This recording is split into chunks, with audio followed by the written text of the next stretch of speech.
C'est une expérience qu'on va mesurer, une expérience sociale et qui consiste à avoir une vision collective du changement. Avec la démarche de l'impact collectif, on essaye de faire revivre le quartier avec les habitants. On est en pleine évaluation des contrats de ville et on est en pleine réflexion aussi sur la nouvelle génération des contrats de ville. Et du coup, c'était vraiment l'occasion de travailler autrement avec les partenaires principalement et au service des habitants. C'est à mon sens une démarche qui entraîne tous les acteurs d'un quartier, tous les partenaires. C'est une chance aussi de pouvoir mettre ce dispositif en place sur les quartiers, de mutualiser justement toutes ces forces vives pour converger vers un objectif commun. Cette expérience vient à la base du Canada. On se voit une fois par mois. De ce collectif, on a créé ce qu'on appelle un groupe de noyaux de courageux qui est composé de 12 partenaires de la ville. Ça a d'abord été déjà une compréhension de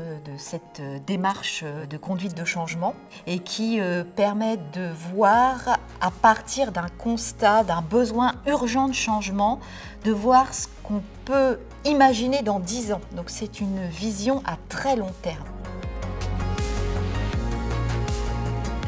Ce que ça apportera pour le quartier, c'est une vision globale partagée pour tous, aussi bien pour les habitants que pour les professionnels, que pour les associations, que pour toutes les personnes qui vivent dans le quartier. Et ça, je pense que c'est énorme parce que jusqu'à présent, on ne prend pas trop en compte la parole des habitants, par exemple. Ça pourrait produire où tout le monde s'entendrait, tout le monde pourrait dialoguer avec les habitants, les faire sortir de chez eux, ça pourrait nous apporter beaucoup. On a décidé de travailler sur le bien vivre dans le quartier, être bien dans son quartier.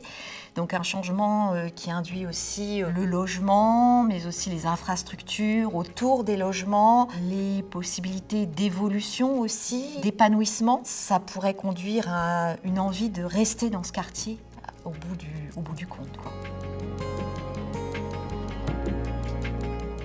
Ces réunions, elles sont riches, d'une part parce qu'on a chacune des points de vue différents. Ça change énormément dans nos pratiques puisque ça remet en cause tout ce qu'on a pu apprendre et comment on fonctionnait auparavant. Avant, on était vraiment dans une phase d'abord de diagnostic de territoire. Ensuite, on déterminait quelles étaient les problématiques et de là, on mettait en place des actions pour répondre à ces problématiques et on était souvent sur du court terme. L'innovation, c'est surtout la vision sur le long terme où on ne va plus parler d'objectifs comme on le fait, nous, dans nos projets. On parle d'abord d'objectifs, mais vraiment de voir en quoi les projets qu'on va pouvoir mener vont servir cette vision à long terme. Notre formatrice du Québec nous fait rêver dans l'impact collectif.